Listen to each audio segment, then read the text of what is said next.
What's going on, everyone? This is Derek Ross with Phandroid.com here, and I happen to have the latest and greatest from Google, the Motorola-made Nexus 6. Or, if you turn it upside down and you have the Nexus 9.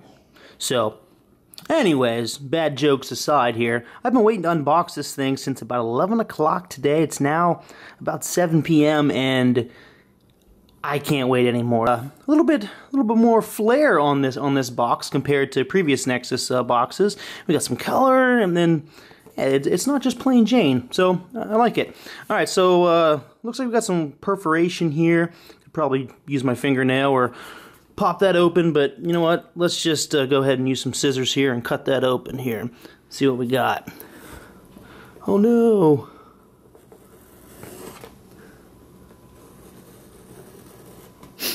Okay.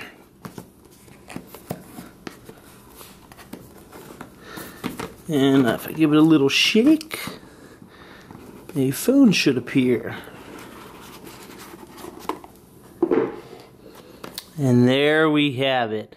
And dear Lord, that is a big phone. Okay. Alright, let's get this guy out here and see what it looks like compared to its smaller cousin, the 2014 Moto X. As you can see, they look like very, very, very similar devices, besides the size. And that makes sense because they're cousins. Alright, so compared to my current daily driver, yes, it is definitely a huge phone. But we know that. It's named Shamu, codenamed Shamu. Obviously, it's going to be big. I mean, it's a 5.9-inch display. So yes, it dwarfs the new Moto X. But hey, it heard me say Moto X. Alright, so let's put that down. Alright, so let's take a look at this here. Alright, you know, it is a little bit, obviously, a little bit heavier than the Moto X 2014. We got the Nexus label right across the back there. You know, and I do like the little dimple here. It's nice to help you kind of hold on to the back of the phone here. So it is a bigger device, it kind of gives you a little more grip. And speaking of the grip, the soft touch mat on the back isn't too slippery. I've heard reports of the white version being pretty slick. I mean, that's a little slick, but it's not bad. I like it. I'm not going to complain about that. And yes, we have the little notch up here. And that is supposed to be there. That is the microphone hole. Alright, so let's do the satisfying peel off of the plastic, because there we go. Okay, so in terms of the buttons on the side here, we have the textured power button, just like the current Moto X. So and they kind of slid down a little bit compared to like the iPhone 6 Plus, and then also where the button placement is on the current Moto X. They're down here, kind of in the middle. So if you're holding the phone in the middle of your hand, wow, that is just a huge phone. So if you're holding the phone right here, yeah, the button placement fits real nice and perfect. All right, so let's go ahead and turn that on. And while it's turning on, let's see what else we got in the box here. All right, so we have a red Nexus booklet, pamphlet. Inside we have, hey, it's a 9. Hey, it's a 9. There we go. So we have a 6, obviously. And this contains how to use your phone. How to turn it on, power button for 3 seconds, how to plug it in. Pretty much standard things that we already know how to do.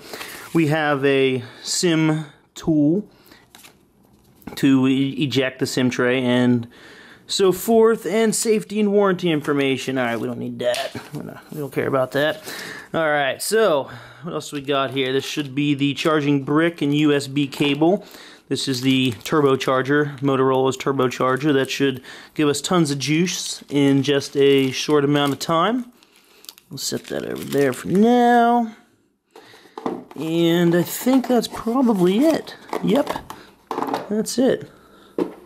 Very nice. I have to say I definitely love the simple packaging. Alright, so here is Lollipop in its perfectly clean state goodness, the Nexus brand. That's the Nexus 7, the Nexus 6, and the new Moto X. We don't need to bore you with that. So, initial thoughts, there's no doubt in my mind that this is a big-ass phone. There's no other way to put it. Is it too big? Well, we'll find out as I put it in my daily paces. I don't think so. It's definitely big, but there's minimal bezels on the side, as you can see. And at the bottom, there's no bezel basically at the bottom. And at the top, there's a little bigger forehead at the top. But you know what? That's fine. That's pretty much the exact same design as the Moto X. They both have a similar larger forehead and smaller chin. And basically no bezel on the side. But one thing I do notice that's nice about the side is that your fingers are just going to slide right up on the glass. So that's those sweeping out menus that are all over the place in Hollow, as well as material designed apps. You know, you'll be able to just slide your finger right over the glass and just swipe them out. So it'll be easy to open up menus that way. Getting to the top and getting to the bottom, yeah, I can't do that. I can stretch my thumb, but yeah, that's not comfortable. So it's a little bit of finagle in your hand, and that's fine. So as an example, so I'm down here typing, and then I want to get to the top. I just scoot it up a little bit and pull it down. So that's fine. I'll be able to do that. Alright, so Derek Ross, Phandroid.com, unboxing, initial thoughts and impressions of the Nexus 6.